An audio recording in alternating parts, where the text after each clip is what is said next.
Hey everyone, we'll pick up tonight where we left off last night with our high school football coverage. Today we covered a game in Montpelier. It's the U32 Raiders hosting the Bellows Falls Terriers, and the Terriers have been on fire this season after their Division II championship last fall, and today was no different. We'll pick up this one halfway through the second quarter. Terriers QB Jamison Nystrom hands the ball off to Walker James, who finishes the play for the touchdown to put Bellows Falls up 16-0.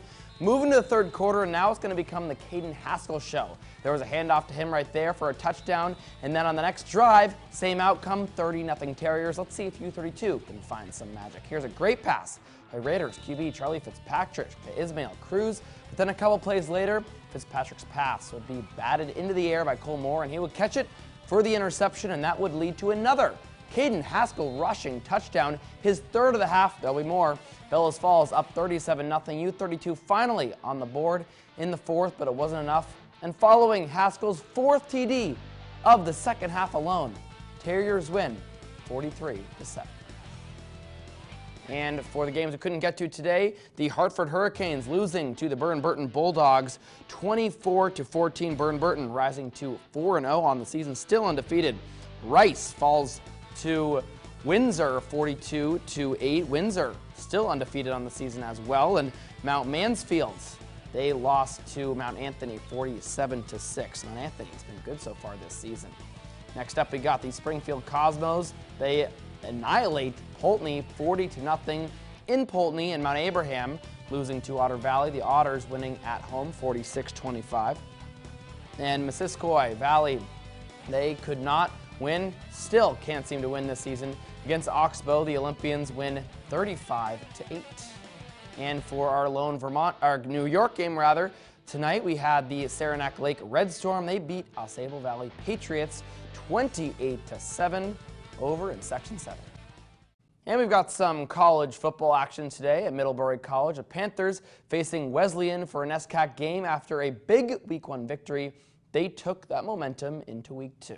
And the fans out in numbers today on this beautiful Saturday afternoon. Let's begin early in the first quarter. Wesleyan threatening to take an early 3-0 lead on a field goal try, but the Panthers defense said no way. A big block keeps the game scoreless. That sparks the offense into work. Here's a pass from QB Ben Tauber on 3rd and long, complete along the sidelines for Patrick Jamin for the first down. Shortly after, beautiful catch right there, Donovan Wood.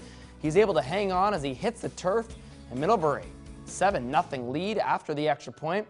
The Cardinals can't counter, and the Panthers with the ball right back go to Wood along the sidelines for that catch. And a good football team needs to make gutsy plays in games. With the ball around the 35-yard line on a 4th and 15. The Panthers go for it, and Tauber fires a strike to the big tight end Anson Clough. He'll power his way in for the touchdown, 14-0 Panthers. And finally, Wesleyan showing some life, a perfectly executed trick play. QB Ashton Scott with a lateral to Logan Tomlinson, who gets it downfield to Ezra Jennifer. Touchdown. It's now 14-7 in the second quarter, but the Cardinals' momentum runs out. With a chance near the end of the half, Panther Nolan Tibble grabs the interception right there, halting the momentum for Wesleyan. Both teams add some extra half points, but it's Middlebury that dominates from start to finish. Your final, Panthers 24, Cardinals 10. And Vermont women's hockey got some game action for the first time this fall in an exhibition game against U Ottawa, and they might not be in mid-season form just yet, but the Catamounts not holding back this afternoon at Gutterson. The Cats scored their first goal about a minute and a half into the game, and that was just a preview of what was to come. This rebound goal off the stick of Aliana Tansky gave the Cats separation only 4 minutes later, and less than a minute and a half after that, a top-shelf snipe from captain Teresa Schaafsal made it 3-0. That's where the game stood in the first intermission. But now let's take a look at some of this great defense I've been hearing about. U Ottawa not getting many opportunities in the zone, and when they did, the Cats putting their body on the line to make multiple blocked shots. Now, to the second period, Cats again scoring early, but we didn't have to wait long for goal number 5. It's a gorgeous redirection by Lara Beecher. First year, tips it home, past the goalie, and UVM leads 5-0. They'll add one more, and Vermont goalie Jesse McPherson gets the shutout. Cats win 6-0. I'll have more on the team's expectations this year tomorrow.